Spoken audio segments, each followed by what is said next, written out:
You're listening to China Manufacturing Decoded from the Sofeast Group. Welcome back to the podcast. Adrian hosting, and Renaud joins me today. Hi, Renaud. Hello, and hello, everybody. I hope everyone is okay. We are fast heading towards Chinese New Year. An interesting bit of news this week, Renaud, and I'm talking about the week starting the 2nd of Feb, right? And we had some good news about India and the US and tariffs. Yeah. And I think we're going to look into this because for certain importers, maybe especially American importers or people who are selling into the States, this is good news. But I think we're going to look in a broader context as well about America's allies turning away economically from the US and towards China. Because aside from that India news, quite recently, everyone that's listening, you've probably noticed that a bunch of world leaders have been flying into Beijing to meet Xi Jinping and the various people in the Chinese government. So why is this? Is it because they're turning their backs on America, or is it more subtle than that? Well, I think it's important to kind of discuss that as well, because all of this has an effect on the whole manufacturing landscape. So, and ultimately we want to know, what does this mean for anybody who's sourcing from China? So there's been a lot of headlines about China, the States, India, but I think overall we can see there's sort of two overlapping trends, right? So there are countries who are trying to engage more economically with China, and then there's strategic hedging with the US as well. And specifically, I think engaging economically with China, because, for example, and I'm British, as you might have noticed, Keir Starmer, our Prime Minister, recently visited China, and some media sources said, oh, you need to be careful about China. There are some issues with maybe the way that they do things culturally, etc. It's not a good idea.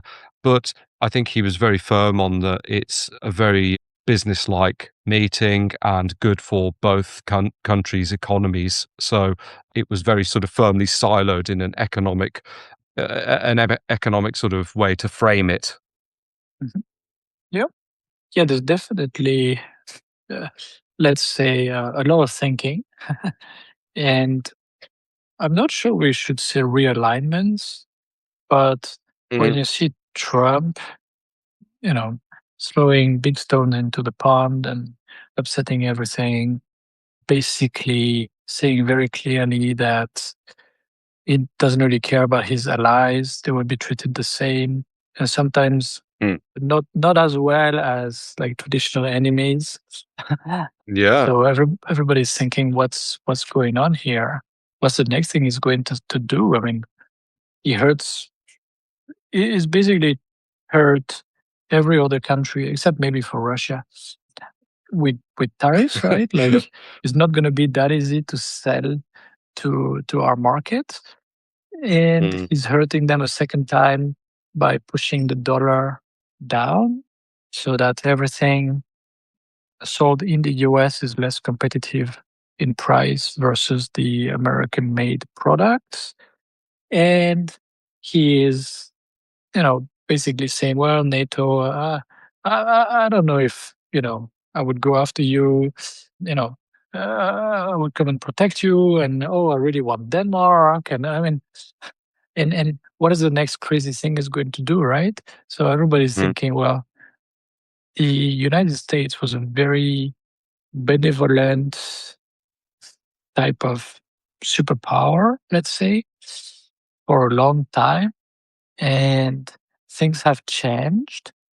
And the thing with the US is, even if after, I don't know, maybe in a few months, the Republicans lose the midterm elections, maybe, the Supreme Court reverses the decision of tariffs and everything.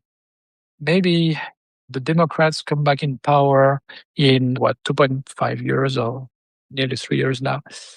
Things will probably not come back to what they were. Well, no, because the trust is gone. yes, the trust is gone. When Biden came into the White House, he did not, repel the tariffs from Trump. He kept everything in place. It's like, well, Mm, the way it was done was really not palatable, but, you know, at least we got some kind of deal, and unraveling all that, and what are we going to get in, as compensations for that? It's going to be, let's keep it in place, right? Probably. mm, So it's probably going to be like that. And who knows what else will be in that case. So, yes, everybody's kind of waking up and thinking, well, could we really rely on the United States?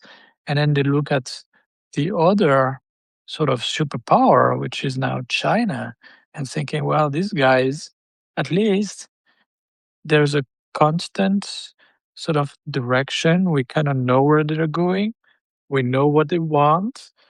You know, they're not as aggressive as what, 5 years ago or more, when they had these wolf warriors kind of diplomats. You know, they seem much more mm. reasonable. And Yes. actually, they kind of look maybe more reliable, right? I mean, Mm. the contrast, anybody looks more reliable than Trump, right? So More even Putin more or looks less. better by comparison. So Not sure better everybody than would agree before. with that, but sure. Yeah, better than before. Better than before, not better than Trump. But yeah, so of course, people are kind of thinking, what should we do, right? So what uh, you mentioned, you found a bunch of articles talking about that and relating how different countries are Mm. rethinking their, what's the right word, loyalties or their allegiance or their key partnerships, right? Yeah, well, I mean, absolutely. There's been a lot of news out there. Also, it's important to just reiterate, I think India is also becoming more important because of the second Trump administration, right? And we will Mhm. get on to that. At the moment, we're talking about economic opportunities with China, but India is also kind of an important piece of the puzzle, and that's become even more important because of the recent news. So, Yeah. with China, there's a lot of evidence that countries are seeking to actually strengthen ties. In the UK, no one had visited China for 8 years. Well, no one from the top ends of the government, right? And there's been quite a poor relationship between the British government and China. I think they've basically been kind of saying that they're an enemy of the state for years. I'm paraphrasing, but more or less. So Yeah. obviously, if you're in Beijing, you're not going to be thinking, "Oh, okay, we have a good relationship with the UK then."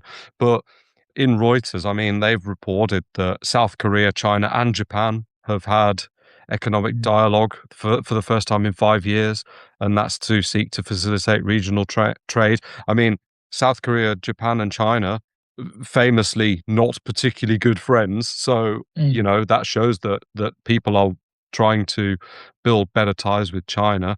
And Mm. also they said China's export base remains strong. Its trade surplus hit record levels, Mm. underscoring ongoing demand. And that's in the context of China's economy actually not even doing so well these days. So, yeah, I think it shows that people are interested in having better relationships, but also that China is necessary economically. Yeah, actually, the way I read that news about the super high commercial surplus of China is that Mm, China, and this comes from the Beijing policies from more than 10 years ago. And, again, there's been a constancy of purpose, and, and the policies have been relatively consistent over the years. They've built a massive, let's say, export muscle, right? All these manufacturers have got, a lot of help, plus favorable policies, plus clear direction from the government about at least the domestic market, etc., etc. So they have a number of champions that are now really champions on the world stage. And mm, the way I see it is consistent with the policy that has been expressed very clearly, black on white, by Beijing. We should buy less and less from foreign countries, and we should sell them more and more to the point where they have to rely on us, right? So the Like we should not rely on them, and they should rely on us, right? And the thing is, they industry after industry, they are actually succeeding, right? At least at the low and medium end of the markets, and that is a very big threat to the core of the economies of a lot of countries, right? Including in Europe, in North America, etc. So mm, that is really, I think, a bone of contention, clearly. And that's also why a lot of these uh, government leaders are going to China. I mean, I remember the French president went there, what, 1 or 2 months ago, and it did not go Yeah, so quite recently. well. Yeah, it did not go Okay. so well. And on the way back in the plane, he was talking to journalists and already saying that, he was kind of pissed. It did not go so well because he wanted Beijing to, stop its assault against the automotive industry, which is kind of the mother of the industries in the EU and Mm, other industries. And basically, what he wants to do is to set some, not exactly tariffs, but some kind of mechanism to protect European industry, right? And that could be mm. based on carbon emissions. And that will work as long as China is burning so much coal. But who knows? Maybe in 5 or 10 years, they will have so much nuclear and solar and wind turbines that maybe their energy will be cleaner than that of France. Who knows, right? That would not Anyway, surprise me. right. So they they're kind of thinking about what to do. They're not really sure what to do, right? But they see this huge threat, actually much more dangerous than the United States in a way, right? United States is just kind of making it a bit harder to sell in our home, right? But not much more than that. Well, and also they have whatever X and Meta and so on, Mm. kind of making European kids and also some adults relatively dumb. And okay, Hmm. that's another topic. I think there's been an emotional side to it as well, though, because Mm, you've had previously since World War II, you've had sort of 80 years, let's say, of of very close mm. allyship and cooperation between the States and Europe. And now Trump's come in and basically thrown everyone under the bus, put tariffs on all of the European countries of differing levels, but after making deals for a lot of them, it's roughly around maybe 10%, I think, at the moment. But, Oh, for the tariffs where they, for the EU, oh, it's the Mm. same. No, I think it's 15%, right? It's the same for the I, th- entire European Union. I thought some of the countries had negotiated Don't, that down. Well, okay. Well, anyway, no, if no, it's not in Europe. Mm, okay, then you've got the Greenland situation where he's basically threatened an ally, and then mm. you've got them throwing Europe under the bus over Ukraine, basically not including them in decision making, and basically, Oh yeah. saying, "Oh, well, you can pay for it all, but we'll make all the decisions." Well, European leaders aren't going to like that, of course, and all manner of things like that. So if we look at the consistency of China, if you're listening and you think China's very sinister and is up to no good, sure, maybe there's plenty of news that seems to say that. But on the other hand, if you look at them as an economic partner, in many ways, they've been quite consistent. You kind of know what you're going to get, right? Yes, yes, and that's why. But personally, with Trump, it looks like a very solid partner. You know, even though you know he's the most formidable competitor of your economic champions, most likely. So yes, yes, and it's so you mentioned UK, you mentioned several European countries, you mentioned Mm. Japan, Korea. Well, the Japanese prime minister is caused a bit of an uproar in China now. Actually, there's no Yeah, Chinese tourists going to Japan these days because of that. But apart from yeah. that, on the economic side, yes, they have kind of turned a bit more toward China, it seems. Canada has made a huge, Oh, well, yeah, actually, um, that's an important one to mention. Yeah, yes, Carney, yes, he sort of kicked it all off big time, didn't he? right, right, right. He's like, okay, Trudeau was doing this, and I'm kind of going 180 degrees. But hey, I can understand them. I mean, Mm, Canada's been treated like, I mean, Canadians are like the best neighbors, right? They're, they're nice. They're not going to do anything bad. You ask them to do something, mm, politely, they will do it. Right, in general, right? Sorry for the cliche, but mm. and then you go against them like that. That's something really weird, right? So I can understand them. It's a huge shock for them. So and then I think you wanted to talk about Germany specifically. Yeah, I mean, there is still some evidence that allies are hedging towards the US even now. So Hmm. even though they're economically engaging with other countries, and that could be China, India, Mm. whoever, because because as we've discussed, maybe the US is not reliable. So they are basically everyone's setting sail to go out and shake hands and find other partners, maybe just in Mm. case, right? But Germany recently, the foreign minister said this was like literally a couple of days ago, said Germany remains closer to the United States than to China. That's also in a Reuters article.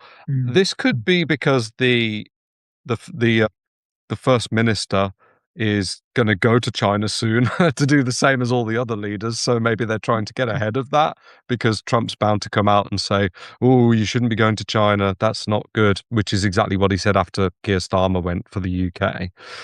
So, but a lot of this is tied towards the economy, not defense. I think when it comes to defense, the Europe in particular are still very, Mm. very strongly tied to the US because they have Mm. security partnerships. Oh yeah. The big one is NATO. Now, how strong Mm. NATO is now is very debatable because who knows if the US are going to be a reliable member of NATO. But you got to understand that most of the European countries are buying arms from the US in some way or another. It could be, Mm. F-35s, it could be missiles, it could be all sorts of things like that. The nuclear deterrent in the case of the UK, that's American.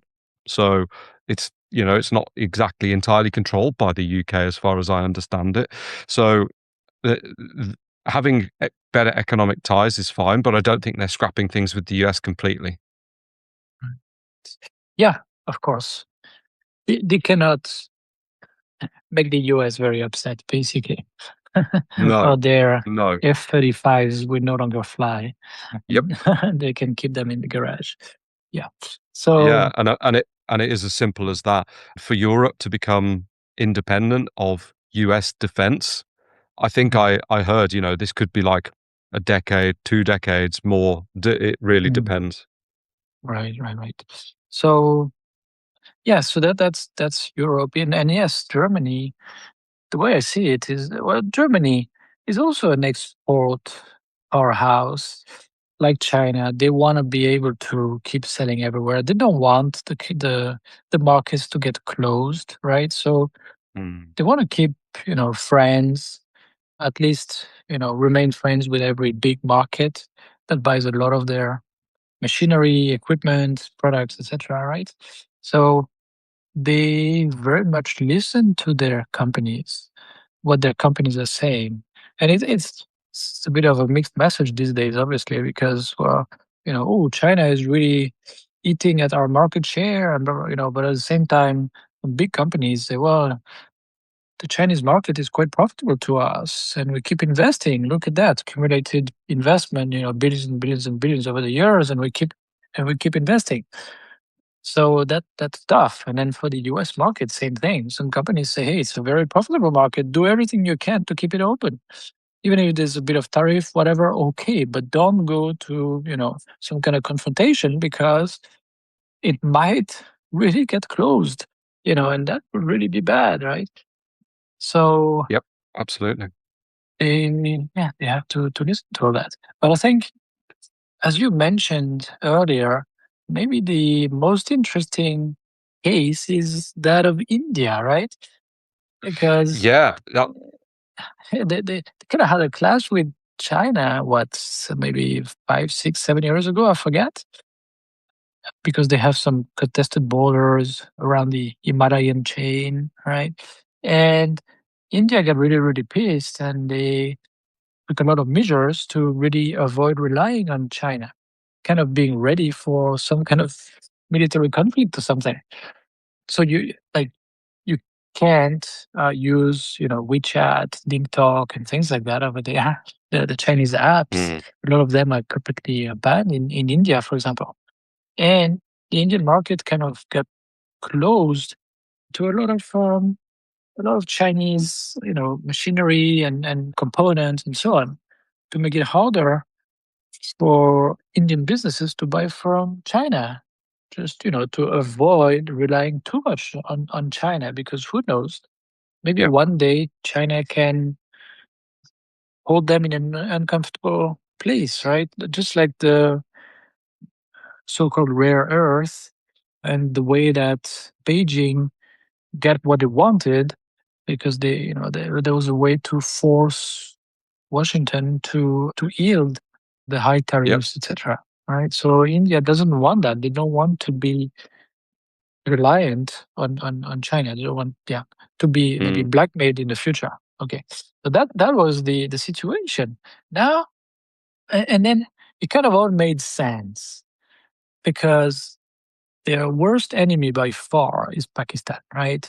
And Pakistan is kind of the little brother of China, very, very close to Mm. China. China sees them strategically as something very, very important. They have a border, China and Pakistan. One day they might have direct train lines and highways and I don't know what through the Absolutely. the mountains, and then they can have a port. China can have access to a deep water port that is not in the South China Sea or the East China Sea. And Mm. that strategically is very important for China, just in case it gets, contained, as they say. So that was very, very clear. Okay, like China and Pakistan are enemies, and USA is kind of on their side. And then it got a bit more complicated with the war in Ukraine, because historically Russia or the USSR had always been nice to India against Pakistan again. And at the time when the USA were kind of favoring Pakistan. And the Indians really have a long memory about these kind of things, and they say, hey, no, no, no. India is really a close partner anyway. So war in Ukraine, we close our eyes, we don't want to hear about that. It's kind of a regional conflict, blah, blah, blah. But then they start to feel a bit of pressure. Everybody says, come on, stop buying their oil, etc., etc. So it's a little bit, conflicted, because Russia also at that time becomes the little brother of China, right? So, Mm. okay, how to compartmentalize all that? Okay, it seems it's still okay. And then you have Trump, then second term, comes in and says, well, I don't care about India. He even says something about whatever their crap economy can go to trash. I don't care, something like that. And he put it was 25% plus extra 25% for buying Russian oil, and then he was Yes. still threatening 1 or 2 months ago an extra 50% for I forget what else. And and the Indians did not rush. Anyway, they were not known for being extremely fast, but they didn't rush to say, wait a minute, you know, is this really hurting us very bad? Not that bad, because most consumer electronics are still exported to the US. There's no such tariff, because, Apple is, how to say, Mr. Cook, Apple CEO, Yeah. got his case and made sure there's no tariffs for that. And also pharmaceutical products, also no tariffs. So a lot of things can still go to the US anyway. So they're like, we're not really strong in front of the USA, but let's not appear too weak, right? Because if we appear too weak, what's the next thing he was going to ask us, right? And again, they wanted to make sure that the Russians didn't see that as some kind of betrayal, and so on and so forth. Okay. Then finally, and that took a while, that took months and months. But Yes. earlier this week, they finally said, hey, okay, tariff 18%. Again, not on consumer electronic products, not on pharmaceuticals, etc.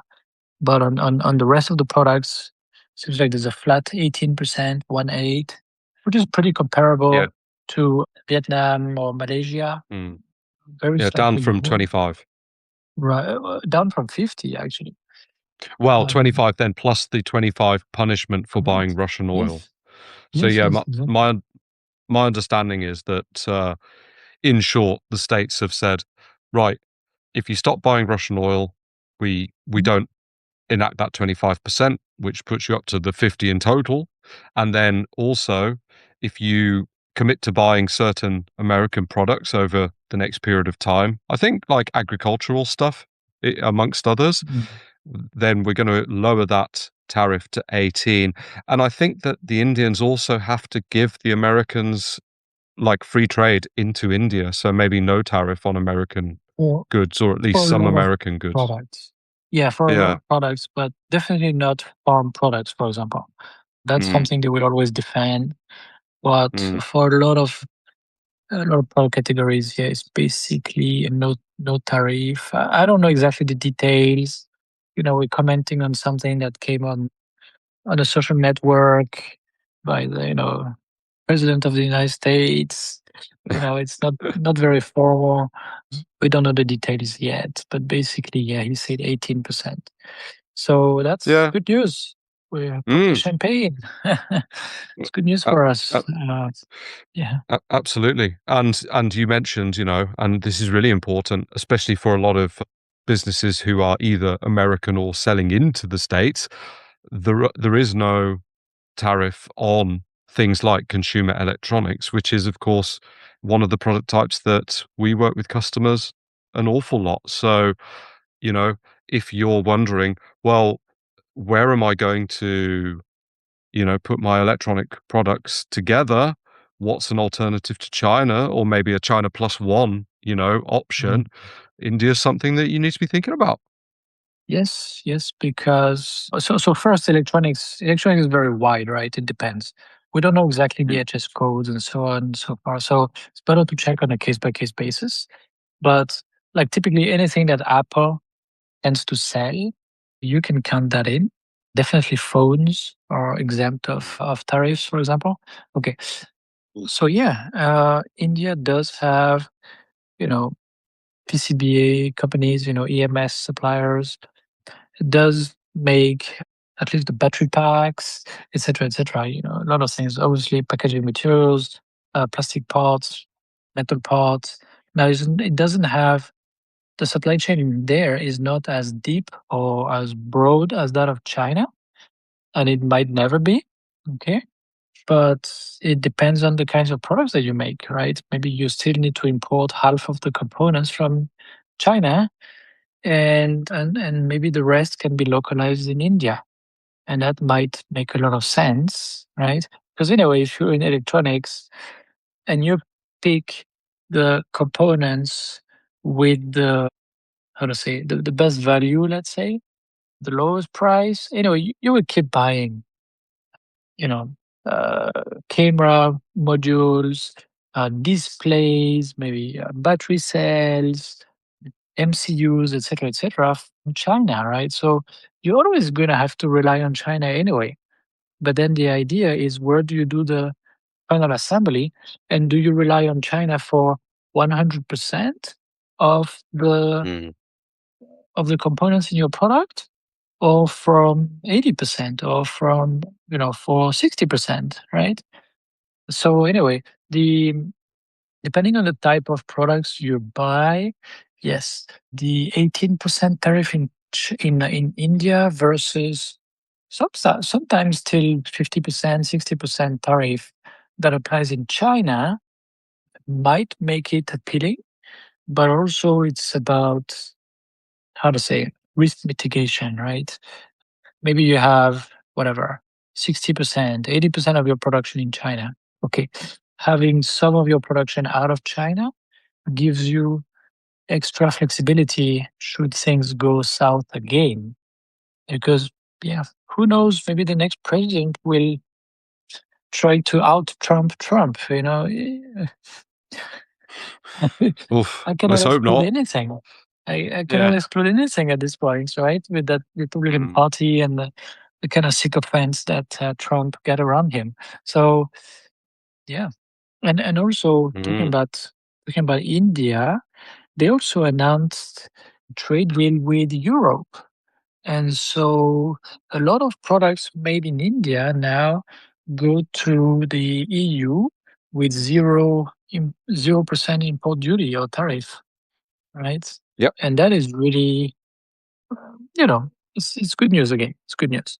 And it does Mm, open the Indian market to some European products, but again, not everything, mm, because it would just be a huge, yeah, it would be a disaster for Indian society if a lot of farmers lose their jobs, right? So they have to open that mm. up very slowly, if at all.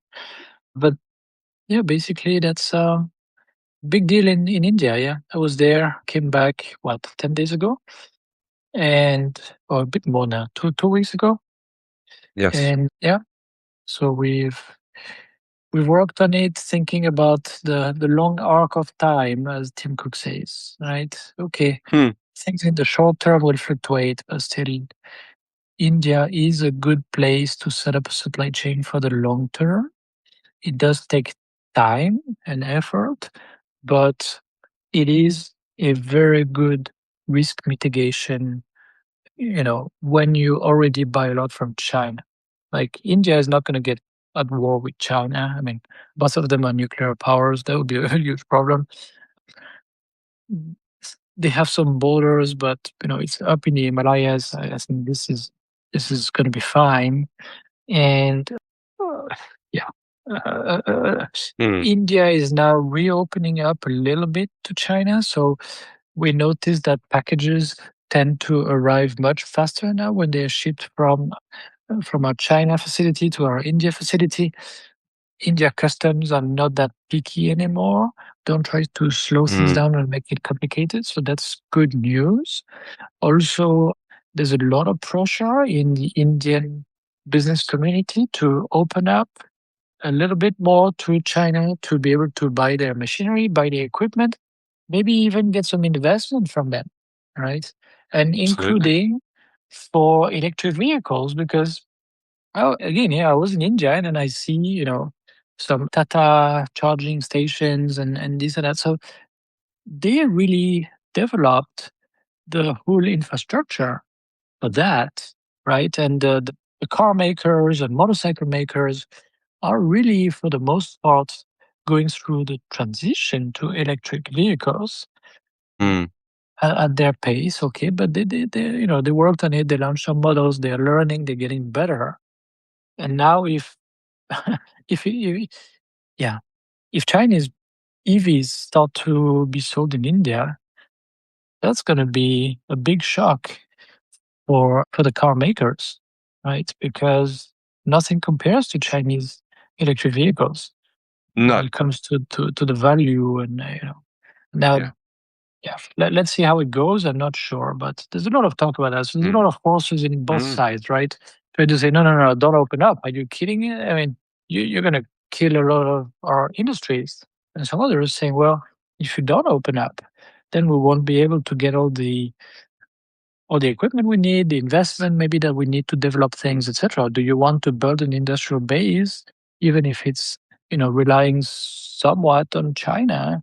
Look, China is not going to you know it's not invading anybody, or not yet anyway, apart from a certain island. Maybe they want to, but it's not a power that wants to invade its neighbors necessarily, right? They just want to make sure they kind of have the upper hand when it comes to drawing the borders, but not much more than that. So yeah, there's a lot of debates in Chinese industrial and political circles. So let's see where it goes. Yeah, yeah, I can understand that. I mean, with so much volatility, with the old guard, maybe it Mm. makes sense to go and shake hands in India and China, especially bearing in mind what we know. And for American businesses or those who are selling into America, that tariff-free route to get your products assembled, at a lower cost, but then shipped into the States, well, that's got to be tempting. So, yeah, as you mentioned, that's something that we can help with. We have our own facility in India. So I'll leave the link to our website, and please do get in touch if you want to have a chat about India, and we'll be happy to try to assist or to give some advice as necessary. So I think what we're learning is that China is still quite important and India is increasingly important, especially in the context of US tariffs for that particular market as well.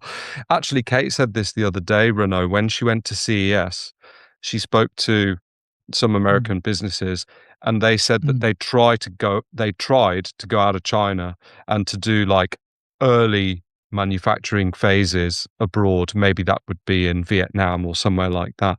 So Mm. you've got your Very hard. pre-production. Mm. So yeah, the prototyping and all of the many, nuts and bolts that go into that part of the manufacturing process, which is, really complicated. And they basically said it was too difficult. And when Mm. compared to the deep kind of very mature infrastructure to do that in China, it just couldn't compare. So they ended up going back to China, despite obviously the tariffs and whatever else that they face.